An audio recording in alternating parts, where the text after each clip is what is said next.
What's up, everybody? Welcome to Podcast Now. I'm Alex, and in this video, we gotta talk about a playtest for Suicide Squad Kill the Justice League. This was kind of shocking. It shouldn't be, because this really is a game that makes a lot of sense to have some sort of early beta testing for it, and I've already signed up to it. The second I saw it, I did it already, but I kind of forgot, like, that was even a thing, even though the game makes a lot of sense. So this comes from fellow content creator, friend of the channel, Lejeune, great guy, and he's the one who spotted. He has a link on his post, and I just followed that link up. I already had the Warner Bros. Account ready, and I just signed up. What's probably the most interesting, there's a few things that are interesting. Number one, that it's happening. Number two is the questions that they ask you. So they ask what kind of game that you normally would play, but the one that stood out the most to me, there's only like 3 or 4 questions, and you'll see them obviously when you go sign up, but the biggest thing to me was the games that you've played before. So it says, have you ever played any of the following games or series?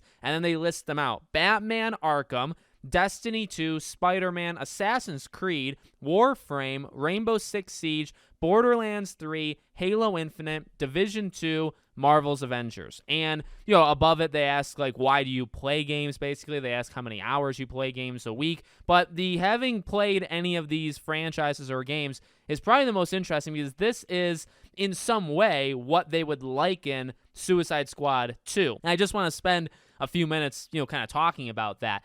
Why? And I have a few questions here, because I think, like, Spider-Man, maybe because of the open world. Assassin's Creed, I'm kind of confused on, too, why that would be there. Arkham makes a lot of sense. I feel like any game that's like Batman Arkham, Spider-Man, Assassin's Creed, and I'm trying to look through, maybe that's it. Like, those three are probably there because of the immersive world, because they do ask earlier on, again, like, why you play games or what you're interested in games, and one of them is kind of like, you know, being immersed in whatever the story/world, you know, the game is trying to give you. So I assume that's why, because then you got some looter shooters, you got some online games, right? Like, you can tell why Destiny, and by the way, if you're looking at the screenshot earlier, like, I have played Destiny, but I only played it like for a few hours, so I wasn't going to necessarily count it in my list here that I clicked on. But like Borderlands, you would understand why. But Borderlands, you know, because of that looter kind of aspect. Halo Infinite, because maybe like the battle pass system /multiplayer.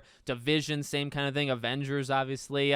Avengers might scare people, and I don't honestly love seeing it. I'm reading into it for sure, but when you have Marvel's Avengers on here and on this list, it is something about it obviously compares to Suicide Squad. Otherwise, you wouldn't have it there. And I guess I'm not saying like you can't have anything that's even closely resembling Avengers, so maybe I should just shut up. But no, I mean, it's there, and I think that would scare people off. But obviously, they are very alike. They are very alike in the superhero genre turned live service kind of thing, and obviously that's why it's there. But again, like, you know, I know this last part has been a little negative on the game. I am excited, like, to see this. I thought this would be a good idea. In fact, I think when this game was first announced, you could probably go back and look. I'm sure I did a video talking about, like, should have a beta test. In fact, I thought Gotham Knights actually would have done pretty okay having some sort of beta test, but it's not that kind of game, right? Suicide Squad, I think, makes a lot of sense to let us go in a few weeks, maybe even a month or so before the game comes out, which, by the way,